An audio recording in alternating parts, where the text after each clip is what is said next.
Magandang araw sa ating mga master. Bale, ito na, natapos na natin yung Honda Jazz. Dito natapos na rin natin yung 3-step niya. Then ito, mag-anti-back na tayo ng panloob niya. So ito na po yung previous natin sa washover. Bale, mag-anti-back na po tayo sa panloob niya, sa interior niya. Hindi ko na pinakita kung paano ko siya nirubbing then i-winax. So dito, ito na yung pinaka-finish natin sa Honda Jazz. So marami tayong ginawang process dito. Hindi lang basta-basta change color ang ginawa natin dito. Nag-install pa tayo ng mga body kit na itong sasakyan na to. Grabe yung amoy ng nito, yung anti-back niya, napakabango talaga. Bali may mga iba't ibang flavor siya. So kung gusto niyo yung flavor na strawberry, depende sa inyo kung anong gusto niyo. May orange, meron parang nature ang amoy. Ito yung napili ko is nature. So napakabango talaga ng loob niyan. Tsaka back to zero talaga yung niyan, yung mga germs niya sa loob. Sinarado na natin muna yung loob para at least na hindi makalabas yung pinakausok niya. So yan, sa sobrang kulit ko, sinilip ko pa talaga. Yan, sobrang usok na siya. Masyadong mapagi na siya sa loob. So yan, sinarado ko muna. Then dito si client, pinaitin niya talaga yung side mirror to. Yan ang gusto niya eh. Bali itong mugs niya, hindi to yung ilalagay niya talaga. So may nabili siyang mugs, ikakabit niya rito. So kinabit ko lang yung pinaka-stock niya para at least yun, may iuwi niya mamaya yung sasakyan. Then itong headlight na to, sobrang naninilaw talaga yung headlight niyan. So napaputi pa natin. Tumatagal nga pala yung yung prep ng ng anti-back, mga 2 minutes yan, nakaganyan siya bago siya maubos yung laman ng can na yon. Bali yung kulay pala nito mga master, champ white siya. Ito yung parang nagbo-bluish na white siya. Pag nasinagan siya ng araw, yan, mamamasin nyo parang nag-aasul-asul talaga siya. Bali yung mugs na ikakabit dito is glossy black na rin yung mugs niya. Size 17 ata yung rims niya eh. So dito, ito na nga yung body kit niya. Mapapansin nyo yung sa may bumper niya. Yan, hinulma ko pa ng masilya yan. Gusto kasi ni client parang wala siyang dugtungan. So yan ang ginawa natin, minasilyahan pa natin ng todo yan, yung buong body kit niya sa ilalim. Kung gusto niyo po makita yung pinaka full videos natin dito, subscribe na lang po kayo sa YT ko. Then yun, makikita niyo po lahat kung paano ko ginawa to. So dito nga tinuturo ko yung headlight, kasi itong headlight natutuwa ako kasi naninilaw talaga siya. As in talagang yellowish na talaga. So yan, napabalik pa natin sa dati. Then si client gusto niya glossy black tong yung grills niya. Then pati yung design doon sa body kit sa ilalim, yung medyo may patusok na ganun. So siya na ganung design ang gusto niya mangyari. Pero mga kamaster, papakita ko pa rin kahit short video pa rin na kung paano natin to ginawa mula prep to finish. So dito hindi ko na nga nakabit yung emblem kasi naubusan na tayo ng 3M eh. So si client na lang bahala, meron naman siyang 3M. So siya na lang magdidikit nun. Actually si client kapitbahay lang naman namin. So yan, everyday nakikita niya yung sasakyan kung paano natin ginagawa. Actually may kasamang rain gutter to. Bali hindi ko na rin naikabit dahil naubusan na nga tayo ng double adhesive. So yun, si client na lang bahala. So unang tingin akala mo napakadali siyang gawin, pero actually napakahirap niyang gawin, lalo na kung change color pa siya. Then the same time talagang kalas-kalas pa lahat ng yung mga parts na ito. Ultimo mga fender, kinalas-kalas ko talaga mga hood yan. Kaya nga pala pati yung pinaka wiper cowl niya, yan glossy black na rin siya. Then yan mga wiper niya, yan initim rin natin lahat. So okay mga master, ito yung pinaka final look natin sa sasakyan na Honda Jazz. Then ito, papakita ko na kung paano natin ginawa siya mula prep to finish. Ang original color kasi ito is red. So ito na nga, proceed na tayo sa ito yung pinakatama niya, yung sa ilalim niya, sa laylayan niya. So ito na nga, ito na yung pinakatama niya sa Honda Jazz. So may tama yan sa mga pinto, tsaka dito sa ilalim may tama rin yan.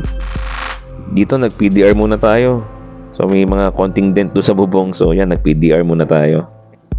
So after natin mag PDR, ito na, dihalihan muna tayo ng buong body niya. Although makinis naman siya, ang mahirap lang kasi dito is repainted na rin tong Honda Jazz, pero red talaga yung orig color niya. Dito nakapagmasilya na tayo, then ito na, sinasander-sander na natin yung mga tama. Then ito na, pagkatapos natin mapantay yung mga masilya, then ito na, inispatan na natin yung mga masilya ng primer block. So, bakit nga ba tayo nag-primer black? Bakit hindi siya gray?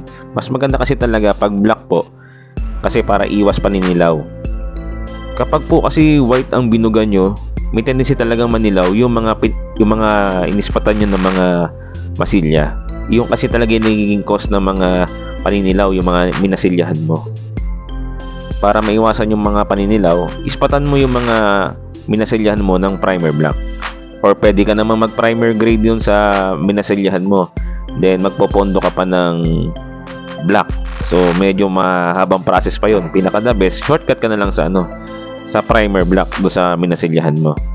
Kasi pag hindi mo siya inispatan ng black, talagang yung mga minasilyahan mo, naninilaw yan talaga eh. Kahit kapalan mo yung primer gray mo dyan, tapos tapos proceed ka na sa kulay, so may tendency talagang lilitaw talaga yung masilya mo, maninilaw talaga yun. So kung gusto mo talaga mag primer gray, pwede naman din talaga, pero after nun, pag nakatuyo ka na, pwede mong ispatan na yung primer gray ng black color naman. Then yun, patungan mo na lang ng white pagkatapos. Pero sa case natin, ang ginawa lang natin, yun na, rekta na tayo ng primer black. So gamit natin na primer is Ansal. So dito naka-fast forward lang tayo. Then ito na, pinupondohan na natin yung buong body niya ng kulay. Then ang gamit nga pala nating kulay dito is champ white. Ito yung parang nagbo-bluish yung niya, yung kulay ng puti niya. Actually, mga 3 patong ang ginawa natin dito. Then after nun, kinabukasan another pondo ulit ng champ white. So dito ang interval natin bawat patong is mga 10 to 15 minutes. Pero sa ginagawa natin kasi is full body naman yung pinipinturahan natin. So pag nakaisang ikot ka na, usually nakakatuyo ka na rin dun sa kabilang side pagkatapos mong So dire-diretso lang ang gawa natin dito. Yun nga lang, medyo nung time na to kasi umuulan-ulan talaga. Tsaka mapapansin nyo yung floor, talagang binabasa natin yan kasi hindi natin hahayaang matuyo yung floor kasi mahirap. Pwedeng magliparan yung mga alikabok. Tsaka kung maaari, laging basang-basa yung flooring mo. So yan na, tapos na tayo magpondo. So bukas ulit, magpupondo tayo ulit. So ito na nga, ito na yung natin, nakatatlong patong to ng kulay. So lilihain ko ulit to ng pino. Then another patong ulit ng 3 ang gagawin ko para sure na maganda yung kalalabasan niya. Actually pwede na yan, pero mas gusto ko pa talagang patungan pa siya. Para at least makapal-kapal yung niya, pinaka base color niya. And same din dito sa mga bumper. Kasi itong bumper na to, may gagawin pa tayo dyan. Lalagyan pa natin ng body kit dyan. So dito, dahil nga nakakalas nga sila, dito nga mga nagpondo muna tayo ng 3 patong. Same din sa hood, ganito rin ginawa natin. So dito, ang ginawa rin natin dito is 3 patong din sila. Then after nun, kinabukasan, another patong ulit. So pare-pares lang sila ng kapal nung pintura ng bawat body niya. So after natin magpondo rito, then patuyo lang tayo na after 15 minutes, another patong ulit ang gagawin natin dito. Then ito, proceed ulit tayo sa sa hood niya. Then dito sa fender, ganun din. After kasi nito, magpo-proceed naman tayo sa buong body niya. So mag-base color pa ulit tayo dun sa sa buong body niya, pinaka huling retouch niyang kulay. So dito, ito na nga yung pinaka inabot na tayo ng gabi rito kasi gusto ko kasi talaga matapos na tong mga bumper para at least maki-clear coat na lang tayo dito. So inuna ko munang tapusin tong mga mga tinanggal ko para at least ipapasok ko na lang sa loob ng bahay. Then proceed ulit tayo doon sa sa buong body ng ng sasakyan.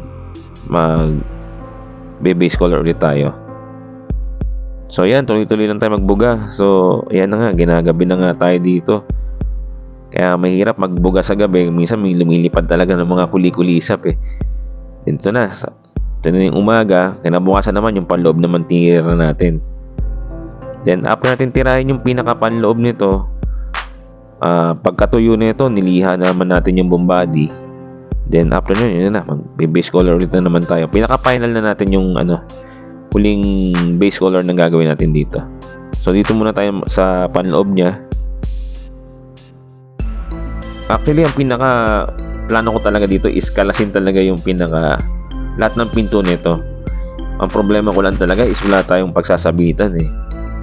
Pero soon bibili tayo ng yung pwedeng kapitan ng mga door panel.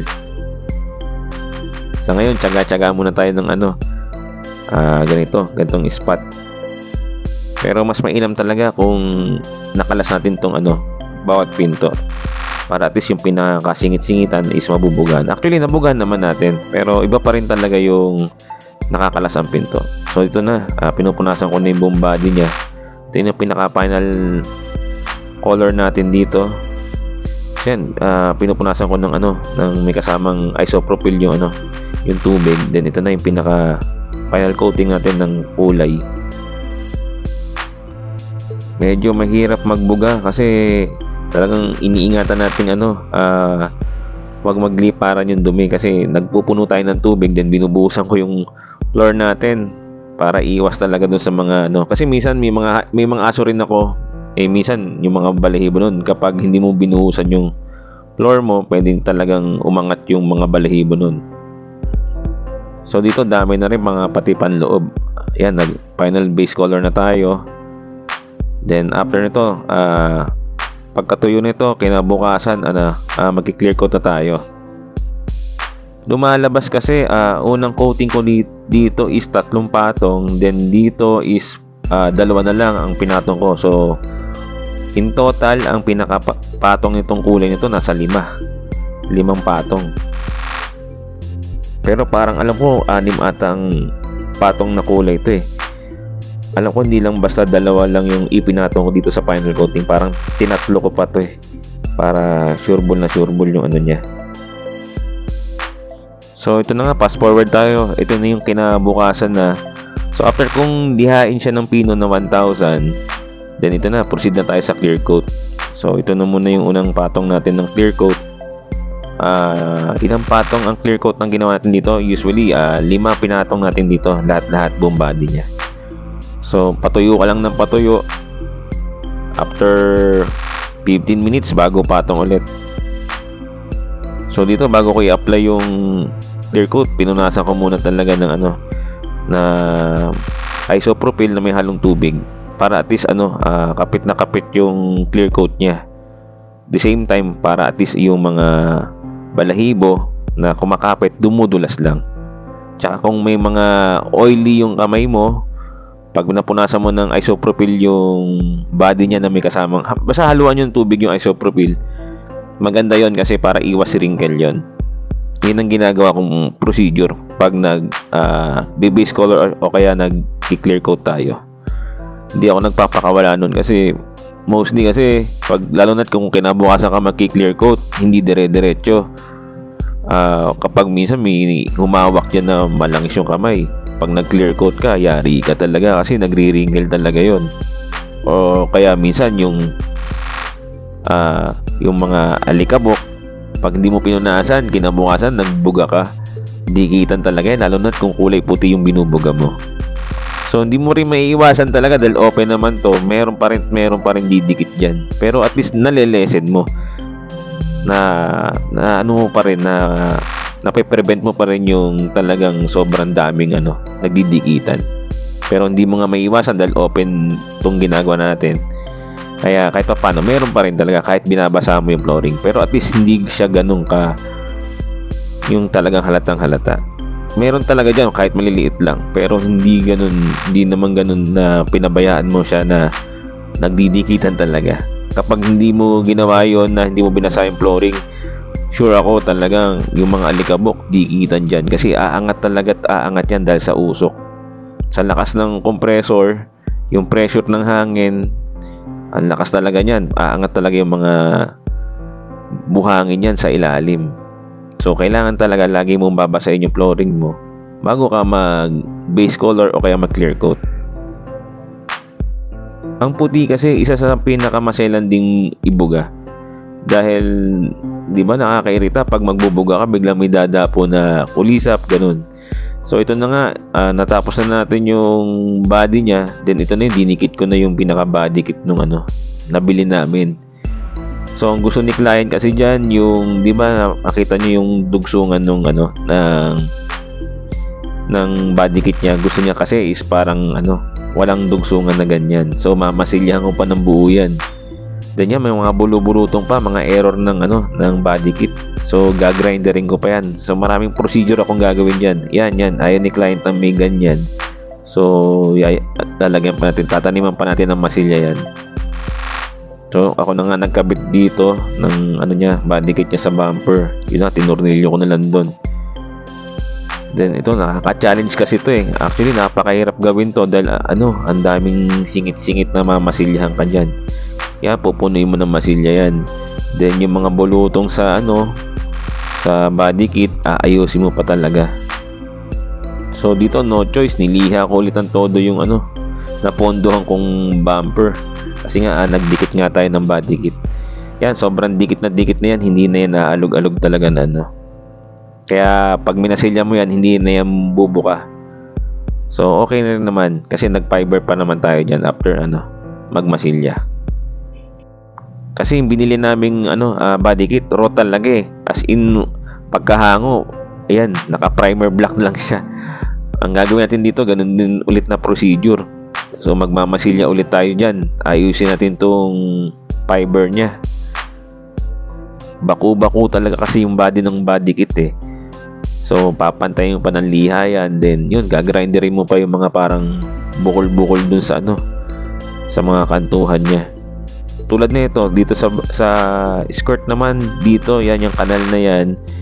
Yan, nag-grinder ko na dyan. May mga bulutong kasi dyan eh. So, ewan ko ba, baka pagkakagawa ng body kit kaya ganyan. Dito, medyo nakatatlong ulit ata akong patong dito. Kasi pag after ko ditong bugahan actually to, meron pa rin talaga mga bulutong eh. So, inulit pa namin ng inulit hanggang sa maayos din namin yung skirt nito. Ultimo yung pinaka talim niya. Ayun, ginrinder pa natin yun. So parang nangyari kasi talagang rollan talaga yung body kit niya. Kumbaga yung kinuha na namin na body kit, hindi man lang nagpasada ng konting masilya. Kumbaga pagkahango lang ng fiber niya, yun na, binarush na lang ng parang pinaka primer niya. Pero dito, ito na nga, hindi ko na pinakita kung paano ko siya minasilyahan. Pero yan, makikita nyo, halos nakakapit na sa bumper yung body kit nyan. So wala na yan dugsungan na makikita. Yan, primer black pa rin ang ginamit natin dahil nga kulay puti ang ibubuga natin. So yun, primer black ang ibubuga mo dyan. Pero kung ibang kulay yan, let's say pula yung bumper, yung bumper niya kunyari pula, pwede na kahit gray ang ibuga mo na kulay sa minasilyahan mo. Pero kung puti, talagang antimano, kailangan ka mag-itim. Kasi pag hindi ka nag-itim at nag-gray ka lang rekta, may tendency talaga maninilaw yan sooner, later. Lalo na masilyado, ganyan ang mangyayari dyan. So yan, makikita nyo yung skirt na yan, after nyan, marami pang error yan. Kasi pagkabuga ko nyan, lumalabas pa talaga yung mga parang yung error ng body kit. May mga may mga gamunggo pang bubbles doon. So ulit na ulit yun, hanggang sa nakatatlong ulit tayo doon, hanggang sa na perfect na yan, okay na yun. Then dito, ito na, proceed na tayo sa detailing, nagdi-detail na tayo ng loob. Then yan, binacuum muna natin yung pinakaloob nya. Then yan na, pati mga interior nya, punasan natin ng para at least sasakyan na lang talaga ni client yung sasakyan niya. So after natin mapunasan yung mga sidings niya tsaka mga dashboard niya, so ito na yung pinaka finished product natin. So ito na nga siya, ito na, naka wax na siya yung buong body niya. Okay mga kamaster, kung gusto nyo mapanood yung pinaka full videos natin dito kung paano ginawa talaga siya, mula prep to finish, makikita nyo po sa YT channel natin.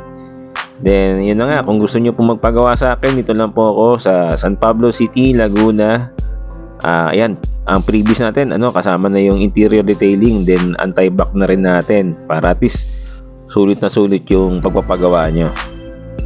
Kung magpapa-estimate po kayo ng sasakyan, pwede nyo naman po akong sendan ng mga pictures o kaya mga mini videos na ipapagawa nyo po sasakyan. Let's say kunyari may bangga po yung sasakyan nyo, para ma-estimate po natin yung maayos yung sasakyan nyo.